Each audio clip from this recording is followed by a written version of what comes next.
Okay, let's continue. This is part 2. Number 6, what excuses does Holden give for still being a virgin? Do you think the excuses are valid, and do you think there may be another reason besides the few that he gives? So the reasons he gives, he says, I haven't gotten around to it, just casually, like it's something on his to-do list. He says something always happens, like his parents come home or her parents come home, they get interrupted somehow. They're interrupted by the couple in the front of the car, so which would suggest he's on a double date, and the couple in the front are necking, and he's necking in the back, and they are interrupted. Then he says something went wrong, though. I don't even remember what anymore. So I'll just ask you to kind of read between the lines there and think about what he possibly means. Some real reasons might be because he's fixated on this notion of preserving innocence. He doesn't want to grow up. He's scared. This is totally natural. This is a huge step into adulthood that he doesn't want to take because he doesn't want to grow up. He wants to remain a kid forever. What is Holden's attitude while he's waiting for the prostitute to show up?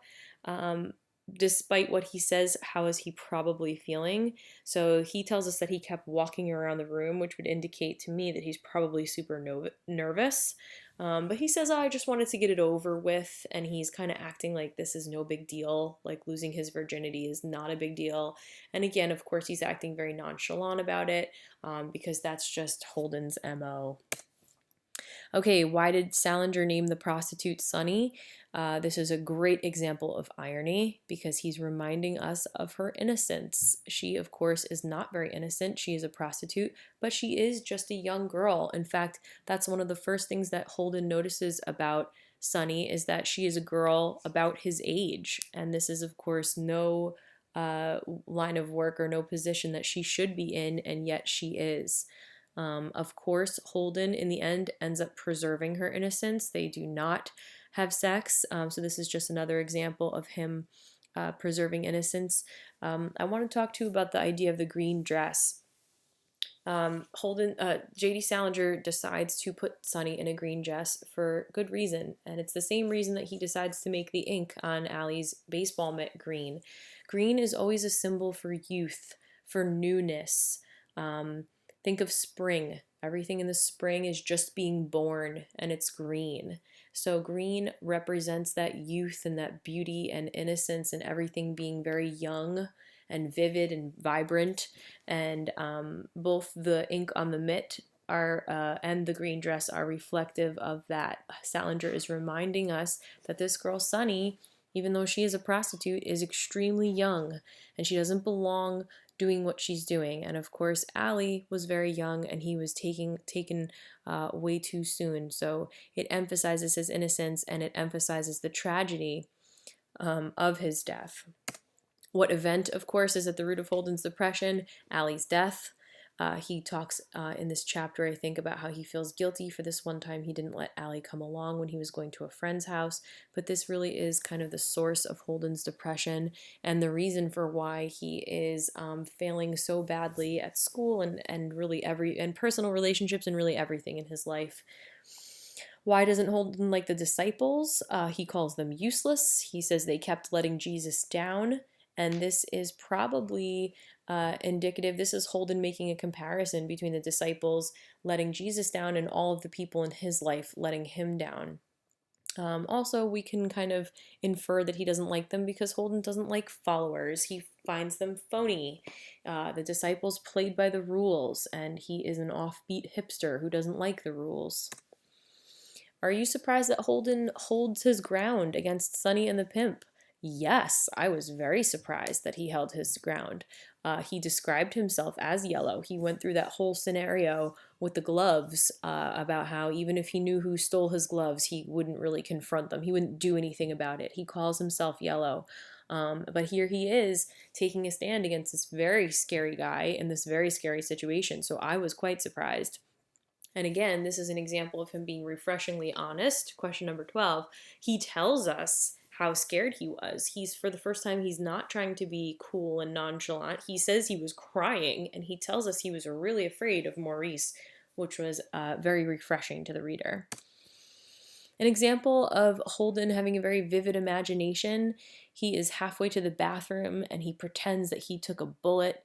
He talks about firing 6 shots in Maurice's hairy belly, and then, of course, Jane is taking care of him and tending to his wounds. It's like a scene right out of a movie, which is ironic again because Holden tells us how much he hates the movies, yet he kind of makes one up in his head, um, revealing to us that he's probably seen a lot of them. Um, Holden goes into detail about the suitcases. The suitcases are a metaphor or a symbol. When he's talking about the suitcases, he's talking about actual suitcases, but he's also talking about baggage in the emotional sense, what people carry around with them. And of course, Holden has some serious emotional baggage that he is carrying around with him. The suitcases are also indicative of a person's class and status, and are really important in terms of appearance. They tell the world what class you're in, if you are upper middle class, or if you're super wealthy, or if you're super poor. Um, the suitcases send that message to the world. Who do you think struck up this conversation at breakfast, Holden or the nuns? I think Holden did. Would you enjoy having breakfast with nuns? Probably not. I don't think at least any 16-year-old boy that I know likes having breakfast with nuns. So it shows how desperate he truly is. Again, he is trying to have human interaction, human contact, and I think he's also kind of searching for a spiritual well-being.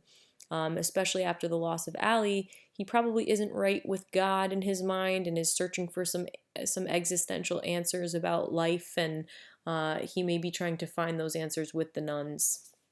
Why does Holden sympathize with Mercutio of Romeo and Juliet?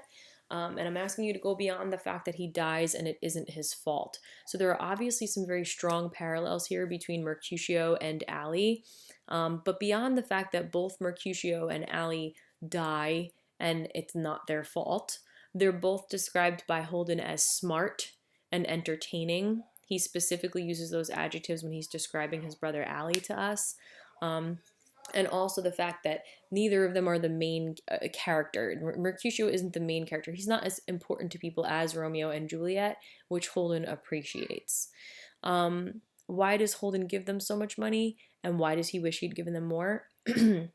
This could show a couple of things. First, maybe he's so depressed that he is at the end of his rope. He has no use for it. Here, take my money. I don't need it anymore. Maybe he's giving it to them to make them stay. He wants to continue to engage them. He wants to continue this conversation with them, and giving them more money would have made them stick around, maybe. And then lastly, of course, maybe he thinks that he will somehow get this spiritual well-being for which he is longing, that if he gives them the money, he will get what he's searching for spiritually from the nuns. Okay, that's it. Thanks for watching.